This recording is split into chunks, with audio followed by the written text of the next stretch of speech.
And that is very enjoyable and it's fun, but maybe it's because I'm getting older now. It's not. It's kind of the same as it was in the 70s and 80s.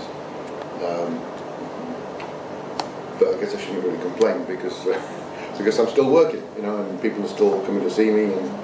But that John Cale thing was kind of very special. The band was fantastic, and we thought we were doing something special, something different, something new.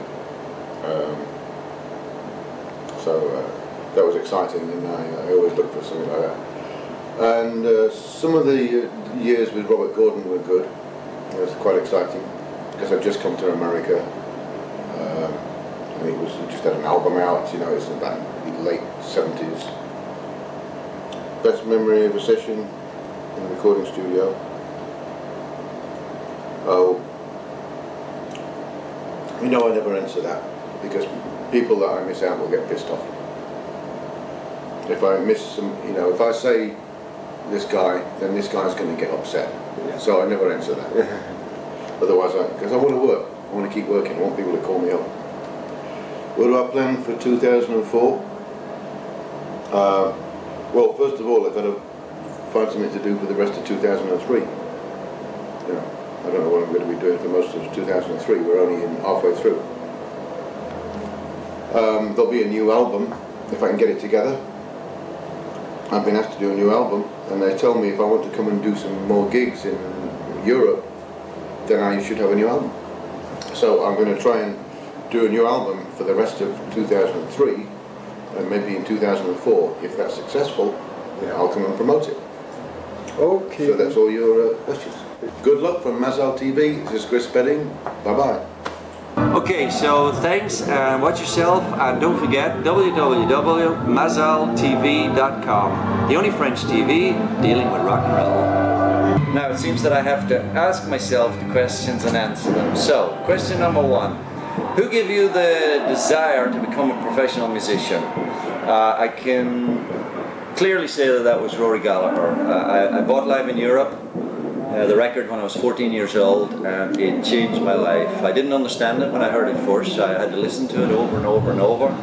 But once I got it, it blew my mind, and it really made me feel like wanting to be in a band myself, which I did, and I formed a band, and I've toured all over Europe and the world, and that's the reason why I became a professional musician. Okay, question number two.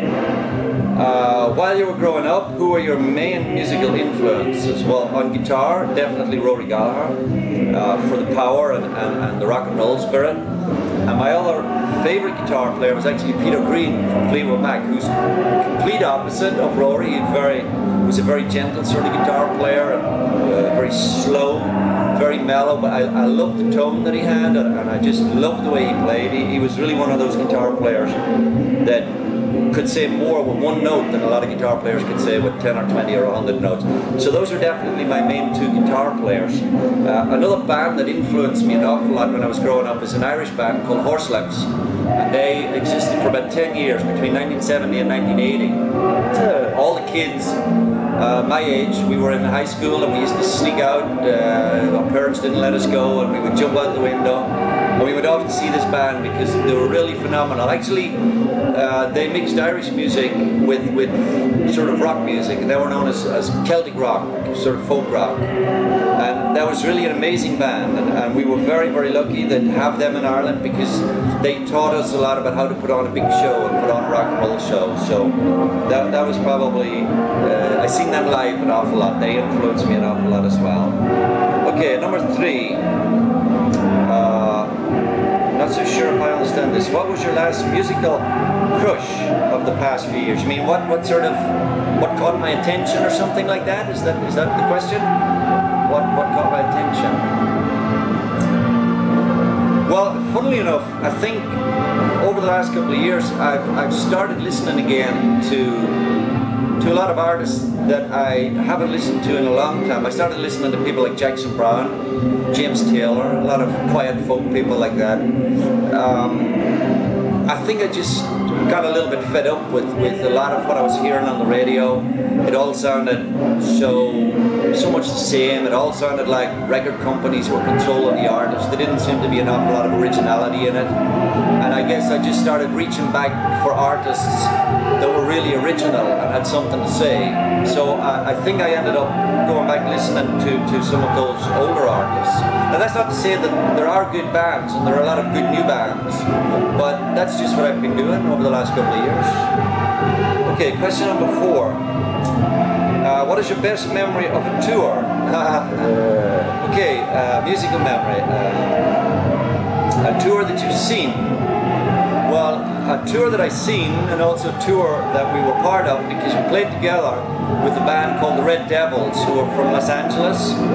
And they played in a little club in LA called the King, and they became quite famous down there. And then people like Bruce Willis and Mick Jagger would turn up and jam with them.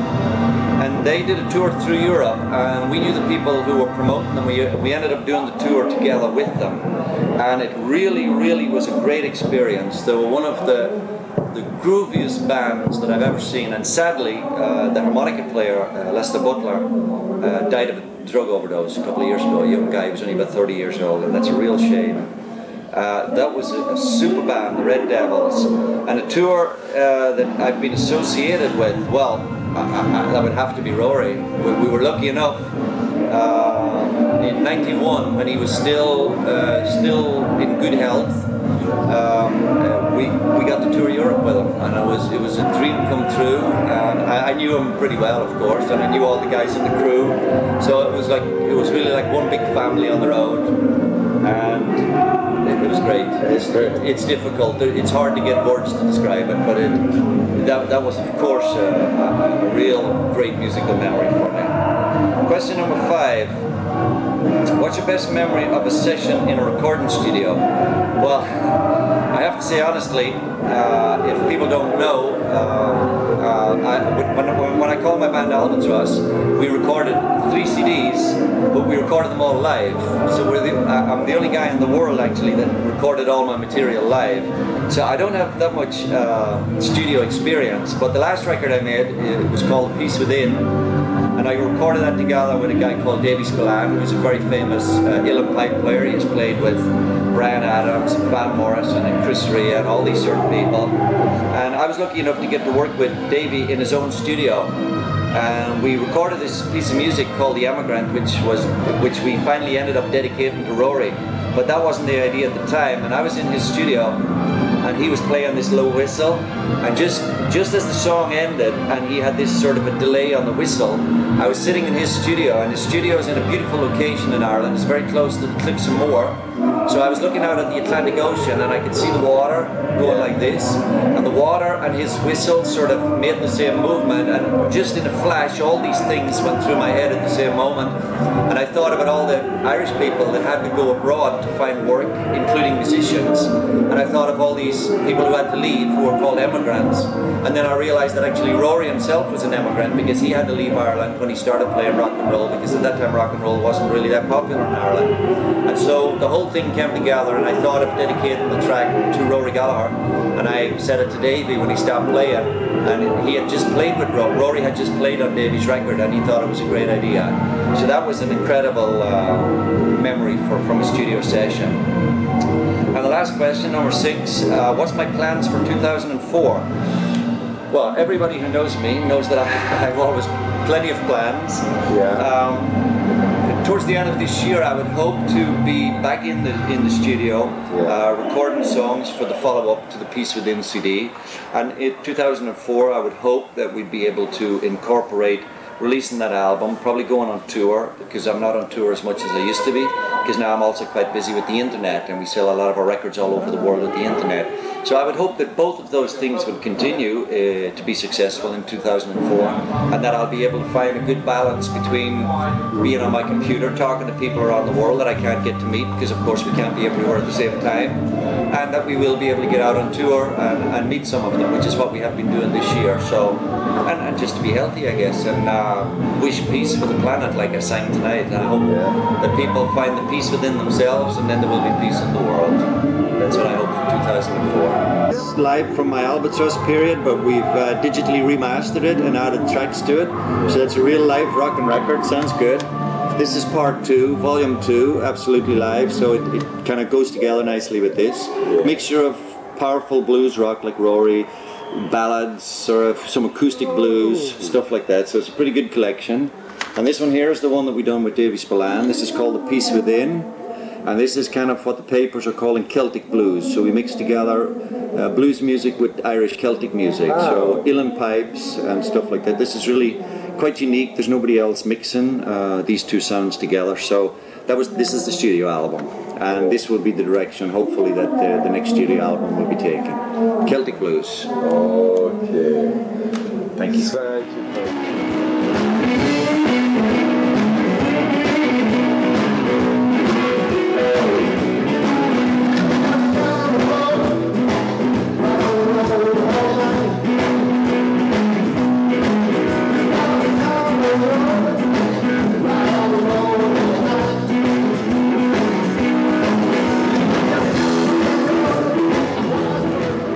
Jean-Paul, bonjour.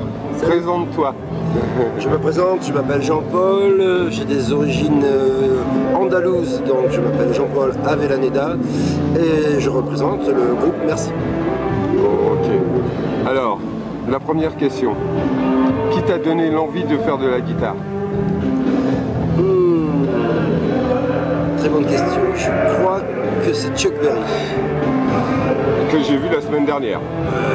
Ah bon? Ah, super. Ouais, c'est Chuck Berry parce que en fait, j'étais gamin et j'avais une tante qui était dans sa vingtaine d'années, qui collectionnait les disques de Chuck Berry, Fats Domino, tout ça, et j'ai découvert cette musique voilà, comme ça. Ok. Alors, les influences guitaristiques un petit peu? Alors les influences guitaristiques, bon ben je suis un vieux routier là, c'est vrai qu'elles ont été multiples au cours des quelques décennies qui se sont succédées, donc elles ont changé au fur et à mesure, c'est vrai que, mais c'est vrai que quelque part, en plus je réfléchis, j'étais au concert des Stones la semaine dernière, c'est vrai que c'est un plus que le guitariste, c'est le disque qui m'a le plus marqué, moi c'est Get Your Ya-Ya's Out des Rolling Stones, et c'est le jeu de Keith Jarrett, ce jeu rythmique qui est Blues Swamp. Si vous écoutez bien, c'est le meilleur guitariste de Blues Swamp qui existe, quoi. Écoutez l'entrée de Honky Tonk Woman ou écoutez la partie de guitare dans Midnight Rambler, c'est une tuerie. Est-ce que tu as un grand souvenir, ton meilleur souvenir, un jam ou quelque chose qui t'a vraiment fait participer et qui t'a donné un énorme bonheur?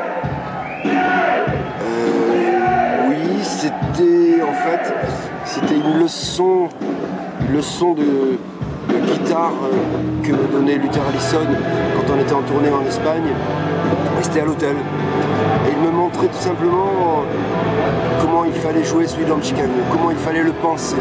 Donc c'est pas une question de mettre les doigts sur la 3e ou 4e case, c'était simplement ce qu'il fallait sentir au fond de soi, avoir le groove et bien jouer ce titre.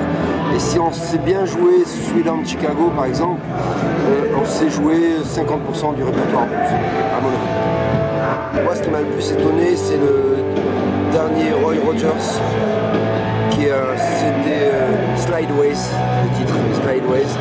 Et là, je pense que c'est la synthèse de toutes les musiques que j'aime. Voilà. Quelque part, écoutez ça, je pense que si quelqu'un veut apprendre à jouer de la basse dans ce style musical, il faut qu'il écoute ce disque. Le mec qui veut jouer de la batterie, il faut qu'il écoute ce disque. Le guitariste qui veut jouer de la guitare dans ce style doit écouter ce disque. Enfin bref, c'est toutes les leçons, toute la pédagogie de chaque instrument est à l'intérieur de ce CD, c'est magnifique. Bon alors, il y a eu un super premier album, où est le prochain et quand? Alors le second, bien, nous sommes en cours de mixage. Nous sommes en cours de mixage du second album et normalement on devrait sortir début novembre. Et est-ce vrai que Franck devrait partir du groupe? Il est vrai que Franck, donc on va se séparer de Franck. Franck parce que pour des raisons multiples, bon, ça fait presque une dizaine d'années qu'on travaille avec Franck et je pense que lui a envie d'aller découvrir d'autres chemins, d'autres musiques, ce qui est normal, et on se retrouvera peut-être plus tard, mais ça n'est pas grave, l'important c'est qu'on ait fait tous ces chemins ensemble. Justement, les derniers projets pour Merci. Donc, hormis ce CD qui doit sortir en novembre, les projets sont multiples. Alors, il était dans l'air du temps justement de réaliser un film qui serait réalisé donc entre Memphis et Clarksdale, c'est-à-dire l'endroit où j'ai composé les 10 titres qui seront dans le prochain CD, et d'aller sur place, sur les lieux qui m'ont inspiré, jouer ces titres et en même temps les filmer. Mais dans tous les cas de figure, ce qui est très important, c'est qu'un soutien à un média comme MONTEREAU TV réussisse à fond, car on a drôlement besoin de vous, spécialement en ces temps qui sont si durs, pour prouver que l'on bosse bien, que l'on bosse beaucoup, et vous êtes les seuls à pouvoir refléter cela. Merci messieurs. Le musicien de la lumière et son assistant Théo. Je voudrais aussi saluer l'équipe des garçons de BBS et de Rock'n'Roll qui gèrent le plateau et le matériel. L'équipe de Solutions qui a construit cette superbe cathédrale. Les techniciens son, lumière, d'impact qui nous font plutôt sonner bien tout ça. Ceux qui assurent notre sécurité, CIS et Renforcette. Et puis Showtime qui nous nourrit depuis une semaine. Je dois surtout tous les remercier car ils sont tous intermittents du spectacle.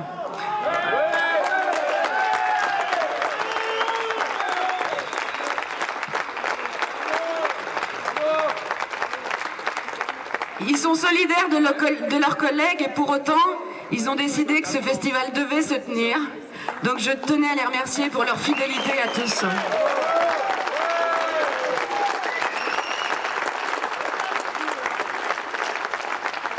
Bonsoir, et après avoir remercié tous ceux qui ont pu faire en sorte que ce festival ait lieu, il y en a un pour qui on voulait faire une mention spéciale. Vous allez le voir dans quelques minutes dans son talent de batteur du groupe qui va arriver, que j'annoncerai tout de suite. Mais avant de le voir comme batteur, vous allez le découvrir comme directeur artistique du Festival de Monterreau. C'est grâce à lui si tous ces plateaux ont joué depuis 3 jours. Il s'appelle Claf. Il est un peu timide, il a plus d'applaudissements et d'applaudissements encore. Il y a un an, quand nous avions repris le Festival de Monterreau, à la fin du dernière édition, il nous a dit on n'est pas allé assez loin, on n'est pas allé assez fort. L'année prochaine, on fait un grand rendez-vous de rock. Et on va faire l'esprit, on va faire le site, on va faire la scène, on va faire un plateau magnifique. C'est ce qu'il a réussi, c'est lui qu'on a tous suivi. Vous pouvez le féliciter, Claf Germain.